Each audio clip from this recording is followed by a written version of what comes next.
Ada kisah yang luar biasa teman-teman tentang kuasa Nabi menyembuhkan penyakit. Ini kalau Nabi Isa AS menyembuhkan tuli dan bisu, dengarkan bagaimana Nabi SAW menyembuhkan penyakit para sahabat. Dalam riwayat Bukhari, semua saya ambil dalam riwayat Sahih ini, kisah tentang Abu Rafi'. Siapa Abu Rafi' ini teman-teman? Salah satu pimpinan Yahudi, salah satu raja Yahudi yang suka benci sekali dengan Islam, suka memerangi Islam. Tapi dia sembunyi-sembunyi, seperti orang munafik. Kalau ada satu suku Arab mau nyerang Madinah, dibiayai sama dia. Kalau ada perempuan penari hina Nabi SAW, hina Islam, dibiayai sama dia. Kalau ada penyair yang menghina Islam juga dibiayai sama dia. Pokoknya dia bermain di belakang lah. Nabi SAW berkata setelah habis sholat subuh, lalu berkata, siapa yang menyelesaikan urusannya Abu Rafi'? Ini bahasa santun ya. Maksudnya siapa yang bisa bunuh dia itu? Ini orang buat masalah nih. Sedikit-sedikit ada pasukan nyerang, biaya Abu Rafi'. Sedikit ada wanita menghina Islam, Abu Rafi' di belakangnya. Penyair, Abu Rafi', semua Abu Rafi' di belakangnya. Nabi SAW bilang, siapa yang bisa bunuh ini? Seorang sahabat Nabi bernama Abdullah bin Abi Atiq radhiyallahu anhu, sahabat Nabi yang mulia. Ibnu Hajar menyebutkan dalam Fathul Bari, Sahih Bukhari, beliau mengatakan, Abdullah bin Abi Atiq radhiyallahu anhu ini punya pandangan mata yang rabun. Zaman dulu nggak ada kacamata kan? Jadi mungkin punya minus gitu. Jadi agak rabun matanya. Dia mengatakan, saya Rasulullah, saya akan menyelesaikan urusannya. Kata Nabi SAW, baiklah, pergi bawa beberapa temanmu. Abdullah bin Atiq mengajak beberapa temannya, tidak disebutkan jumlahnya, mereka pergi. Tiba di benteng Abu Rafi' malam hari. Kebetulan Abdullah melihat bentengnya ini dijaga oleh beberapa orang dan cuma satu pintu. Dan ini penjaga benteng menghafal mukanya orang yang dalam benteng. Jadi nggak bisa orang asing masuk. Malam sudah ditutup. Maka teman-teman Abdullah mengatakan, kami mau istirahat dulu, hai Abdullah. Izinkan, silakan istirahat di seberang benteng gitu. Abdullah bilang, saya mau lihat dulu, siapa tahu ada jalan untuk masuk. Subhanallah, waktu teman-teman Abdullah pada ketiduran, tiba-tiba saja pintu gerbang benteng dibuka, keluar dari benteng perempuan, anak-anak bawa obor, ribut, suara gemuruh. Ternyata terdengar karena mereka menggunakan bahasa Arab juga waktu itu, orang-orang Yahudi, karena mereka tinggal di Jazirah Arab. Maka mereka Abu Rafi', si Abdullah dengar, mereka bilang, untanya raja kami Abu Rafi' sedang hilang, carilah. Jadi rupanya untanya hilang, dicari sama masyarakatnya, mereka keluar semua. Abdullah melihat ini kesempatan, kalau dia bangunkan temannya lama lagi, dia jalan sendiri. Dia bilang, saya pun menyelip di antara orang-orang yang masuk, sampai akhirnya saya masuk ke dalam benteng. Begitu masuk dalam benteng, dia bilang, saya sembunyi di kandang keledai. Ada kandang keledai, dan keledai ini hewan teman-teman sekalian. Kalau dia mau ngomong, dia bersuara, kalau tidak, dia tidak bersuara. Walaupun ada bom di sebelahnya. Jadi keledai agak berbeda gitu. Dia sembunyi di sebelah keledai ini tidak mau teriak, tidak mau suara kalau dia merasa tidak perlu gitu. Kalau dia bersuara juga buruk. Kata Allah, inna angkaral aswati la sautul hamir, gitu kan. Suara yang paling buruk suaranya keledai. Kata Abdullah, saya sembunyi di kandang keledai. Sampai orang semua sudah masuk, penjaga benteng sudah merasa aman, dia mencantolkan pintu gerbang, lalu mereka pun pergi tidur. Setelah aman, saya pun membuka pintu gerbang, kemudian saya cantolkan dengan batu supaya saya bisa lari. Lalu saya mulai mencari di mana rumahnya Abu Rafi'. Saya melihat ada dua lantai, ada ruangan dua lantai. Lantai yang di atas ini ada kayak ada penerang, ada lampu. Zaman dulu orang pakai sumbu, gitu kan. Lalu kemudian terdengar di sana suara orang-orang mengatakan Abu Rafi', Abu Rafi'. Maka saya tahu itu adalah rumahnya Abu Rafi'. Di sebelah rumah Abu Rafi' ada rumah-rumah juga pakai pintu dan ada cantolan-cantolannya. Kayak sekarang kita zaman dulu tuh ditaruh terus digembok dari luar gitu kan.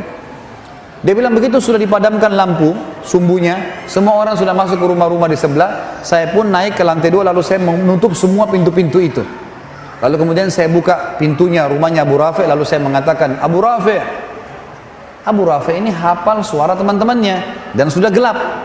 Kata Abu Rafi', siapa itu? Abdullah bilang, begitu saya dengar suara mengatakan dari satu arah, siapa itu? Saya ke sana, saya tebaskan pedang saya, kemudian saya lari keluar. Karena matanya agak gelap dan gelap juga ruangan. Saya ingin melihat cahaya langit yang masih ada di malam hari gitu kan. Ternyata waktu saya tiba di pintu rumah Abu Rafi' belum mati. Dia berteriak kesakitan gitu kan. Maka saya pun mengatakan, mengubah suara saya lagi. Lalu saya mengatakan, ada apa wahai Abu Rafi'? Abu Rafi' bilang, ada orang yang berusaha bunuh saya. Kata Abdullah, begitu saya dengar suara di arah suaranya dia, saya mengejar lalu saya tebas lagi dengan pedang. Kembali lagi ke pintu, ternyata Abu Rafi' belum mati. Kata Abdullah, saya mengubah suara saya ketiga kalinya. Ada apa wahai Abu Rafi'? Dengan suara yang berbeda, gitu kan? Baru Abu Rafi dengan dalam kesadikan, ada orang mau bunuh saya. Kata Abdullah, saya pun mendatanginya, lalu saya pastikan pedang saya tancapkan ke dadanya sampai tulang belakangnya bunyi. Ya. Mati, kemudian dia bilang saya tinggalkan. Kemudian saya turun, karena buru-buru, ini sudah ribut di sekitar rumahnya Abu Rafi ini. Dia bilang saya buru-buru turun dari anak tangga, karena buru-buru, akhirnya saya tidak menghitung lagi anak tangga, saya jatuh, tulang kering saya patah. Tulang kering kaki kanannya patah. Radhiyallahu anhu. Beliau mengatakan saya cabut imamah saya lalu saya ikat kaki saya, kemudian saya berjalan dengan satu kaki keluar sampai menyeberang ke tempat teman-teman saya. Teman-teman saya pun sudah bangun lalu mereka mengatakan ada apa wahai Abdullah? Abdullah mengatakan alhamdulillah Allah sudah menyelesaikan urusan musuhnya. Sudah begini ceritanya. Sudah mati gitu. Lalu kata teman-temannya kalau gitu kita pulang ke Madinah. Beritakan kepada Nabi SAW. Kata Abdullah sebentar. Saya tidak mau pulang sampai saya pastikan Abu Rafi' mati. Kalau kalian mau pulang aja dulu. Teman-temannya lalu pulang ke Madinah. Abdullah nunggu sampai pagi hari, terbit matahari, habis subuh lah. Biasanya tradisi orang Yahudi kalau ada pimpinan mereka mati, mereka naik ke menara-menara benteng lalu mereka menyampaikan kalau si fulan mati. Pagi-pagi terdengar suara dengan diteriak-teriakin Abu Rafi' mati terbunuh semalam. Barulah Abdullah mengatakan saya tenang, dia pulang ke Madinah. Tiba di Madinah diberitakan kepada Nabi SAW. Lalu Nabi mengatakan alhamdulillah dan semoga Allah membalas kalian dengan kebaikan. Tapi Abdullah bilang, ya Rasulullah, tapi kaki saya patah. Nih tulang keringnya patah, nggak bisa jalan. Kata Nabi SAW, ubsud rijlak, luruskan kakimu ke arah saya. Diluruskan, lalu Nabi SAW meludahi lukanya ya Abdullah. Kata Abdullah waktu Nabi SAW meludahinya, tiba-tiba saya bisa loncat dan bisa berlari. Tapi teman-teman, ini ludahnya siapa? Jawab dulu. Nabi SAW. Jangan pulang dari sini mengaku ludahnya bisa seperti Nabi SAW. Ini mukjizat ya. Jangan salah paham ini.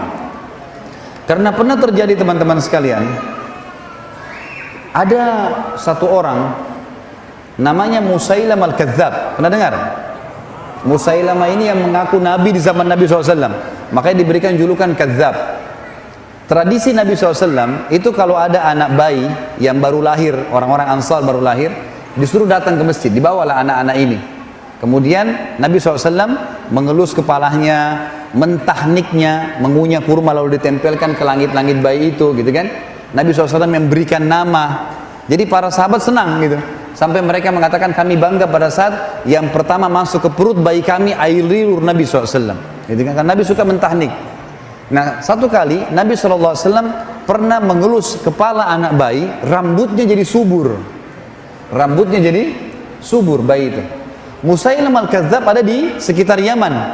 Pengikutnya banyak. Lalu mereka bilang, hai Musailamah, itu Nabi yang di Hijaz, yang di Madinah, elus kepala anak bayi subur. Ini ada anak kami, rambutnya sudah subur. Coba elus, siapa tahu bisa lebih subur. Tiba-tiba waktu Musailamah al-Kadzab mengelus rambutnya bayi itu, gugur rambutnya. Dan bayi itu gundul sampai dia tua, keturunannya semuanya gundul. Maaf teman-teman yang gundul, jangan tersinggung. Tapi ini betul, ini kisah nyata terjadi. Satu kali juga Nabi SAW pernah didatangi oleh orang Ansar. Lalu kemudian dia berkata, ya Rasulullah, kami sudah gali sumur, sudah setengah mati dalam digali, airnya tetap asin. Coba lihat ya Rasulullah. Nabi SAW datang. Lalu Nabi SAW berdoa kepada Allah, lalu meludah ke sumur itu. Meludah. Setelah itu airnya asin berubah jadi tawar. Rupanya pengikut Musailamah di Yaman dengar juga tuh. Hai Musailamah, itu Nabi yang di Hijaz tuh ngeludah ke sumur, asin jadi tawar. Ini ada sumur kami sudah tawar, coba kau ludah. Musailamah datang, lalu dia mantra-mantrain, dia ucap-ucapin macam-macam mantranya dia, kemudian dia meludah, berubah. Dalam hadis Bukhari dikatakan air sumur itu yang tadinya tawar menjadi lebih busuk daripada bau bangkai. Jadi jangan coba-coba. Nah, ini mukjizat Nabi SAW.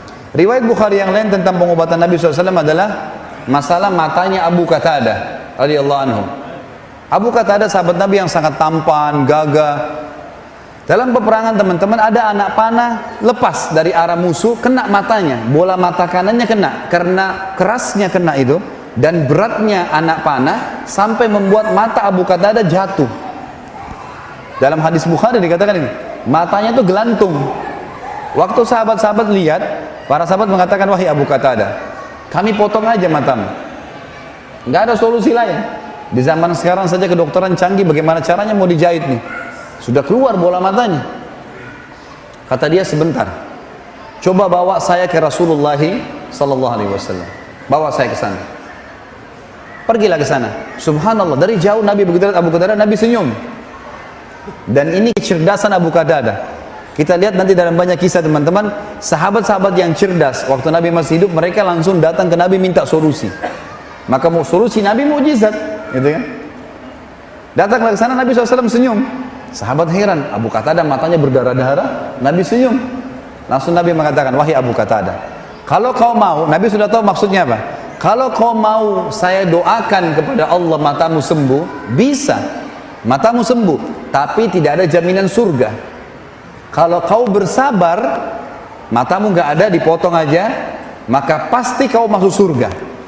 Karena matamu ini jatuh di jalan Allah nih. Abu Qatadah bingung. Pilih salah satunya, sembuh mata tapi tidak ada jaminan surga, atau tanpa mata dapat jaminan surga. Abu Qatadah setelah perang mau nikah. Nikah matanya satu nggak ada, jadi jelek. Apa kata Abu Qatadah dalam hadis Bukhari? Ya Rasulullah, doalah kepada Allah agar mata saya disembuhkan dan saya minta surga. Dua-duanya. Maka dalam hadis ini dikatakan Nabi SAW pun tersenyum, lalu ditarik anak panah itu, lalu Nabi SAW masukkan dengan tangan beliau yang mulia dan didoakan. Begitu dicabut, ada dua riwayat Bukhari. Yang pertama, sahabat-sahabat di situ mengatakan, waktu Nabi SAW mencabutnya, kami tidak bisa membedakan mana mata Abu Qatadah yang rusak tadi. Bukan cuma sekedar masuk dan utuh, darahnya semua hilang, seperti bersih dua-duanya. Abu Qatadah juga mengatakan dalam riwayat yang kedua, pada saat Nabi SAW menarik telapak tangannya, maka saya tidak bisa membedakan mana mata saya yang rusak dan yang bagus. Dua-duanya terang. Ini kuasa Nabi SAW dalam menyembuhkan penyakit. Kira-kira lebih hebat ini atau lebih hebat orang tuli disembuhkan? Nabi Isa AS hebat, tapi jangan lupa Nabi SAW juga punya mukjizat. Ini banyak tidak diketahui oleh kaum muslimin. Kemudian teman-teman sekalian, kita pindah kepada kuasa Nabi SAW terhadap air. Tinggal beberapa poin ya. Ini teman-teman sekalian pernah terjadi dalam hadis Bukhari di Hudaybiyah. Hudaybiyah, sebuah wilayah sekitar 80 km dari Mekah. Kalau teman-teman sekalian lagi umrah atau haji, bisa minta kepada travelnya, tolong mampirin kami di wilayah Hudaybiyah. Hudaybiyah itu kebanyakan padang pasir teman-teman, dan di situ banyak peternakan unta. Jadi ke Hudaybiyah itu biasanya orang untuk beli susu unta, dan untuk melihat daging unta di situ ya. Kadang-kadang orang membeli dagingnya kalau mereka habis sembeli dan seterusnya. Ringkas cerita seperti itulah. Hudaybiyah ini tepat di perbatasan wilayah haram. Jadi kalau masuk Hudaybiyah berarti keluar dari wilayah haram. Nabi SAW pernah mau umroh pada saat itu 1.400 orang ditahan oleh Quraisy, nggak bisa, gitu kan? Maka terjadilah kesepakatan Hudaybiyah. Ringkas cerita. Waktu itu mereka kehabisan air, 1.400 orang kehabisan air. Kata Jabir radhiyallahu anhu, kami membawakan seember air untuk Nabi SAW untuk wudu. Nabi sudah mau pulang ke Madinah, kehabisan air, sudah nggak ada air, tapi Nabi nggak tahu. Dibawalah air untuk wudu, lalu semua sahabat 1.399 berkumpul. Nabi SAW tanya, kenapa kalian kumpul di sini? Kata mereka, kata Jabir radhiyallahu anhu, ya Rasulullah, kami kehabisan air, nggak ada air. Jangankan untuk wudu, untuk minum nggak ada, habis. Di sekitar sini nggak ada air. Air terakhir tinggal di ember anda ini. Anda selesai pakai, kami akan berebut. Maka kata Jabir radhiyallahu anhu, ini saksi bahasan teman-teman, mukjizat yang luar biasa. Maka kata dia, kami menyaksikan baginda Nabi SAW meletakkan telapak tangannya ke dalam ember dan tangannya mengeluarkan air ya non-stop sampai kami semuanya minum. Sampai dahaga kami hilang, semua kendi-kendi air kami dipenuhi, dan air masih mengalir dari jari telunjuk Nabi SAW. Ini yang saya bilang tadi teman-teman. Kalau Nabi Nuh AS berdoa kepada Allah turun hujan dari langit dan keluar air dari bumi, Nabi SAW keluarkan dari telapak tangannya air. Mukjizat dari Allah Subhanahu Wa Taala. Ini kuasa yang luar biasa. Dan kata Jabir, jumlah kami waktu itu 1.400 orang, dan semuanya berhasil minum dan juga memenuhi kendi-kendi airnya. Teman-teman sekalian, kisah mukjizat yang saya bahasakan mungkin terakhir ya, yang kita sebutkan insya Allah pada malam ini adalah kuasa Nabi SAW terhadap makanan. Ini juga diriwayatkan oleh Imam Bukhari. Kisah Jabir radhiyallahu anhu di perang Ahzab atau perang Khandaq, Parit, ya. Waktu Nabi SAW mendengarkan Quraisy keluar dengan 10.000 orang, seluruh suku-suku Arab yang kafir, berikut dengan Yahudi, Kainuqa dan Nadhir dari Khaybar, semuanya ikut untuk memerangi Nabi SAW dan ingin membagi-bagi Madinah dengan 10.000 penunggang kuda. Ini penunggang kuda ini sama dengan tank sekarang, ya. Memang betul-betul habis Madinah pada saat mereka masuk kalau secara hitung-hitungan militer pada saat itu. Nabi SAW musyawarah dengan para sahabat. Salman Al-Farisi radhiyallahu anhu, sahabat Nabi yang mulia ini, dulu perdana menterinya Persia dan dia juga kepala keamanan militer, gitu kan. Maka dia mengatakannya, Rasulullah, kami di Persia, kalau kami sedang terdesak maka kami buat parit di sekitar pintu masuk kami, maka musuh nggak bisa masuk. Kalau ada yang masuk kami serang. Maka Nabi SAW suruh sahabat semuanya buat parit. Ini kalau teman-teman lihat di YouTube sudah ada ceramah sirah tentang perang Khaybar, panjang lebar saya jelaskan. Ringkas cerita, digalilah parit. Dalam beberapa riwayat ada yang mengatakan yang 7 meter dalamnya, lebarnya 15 meter, yang sulit sekali untuk diloncati oleh kuda.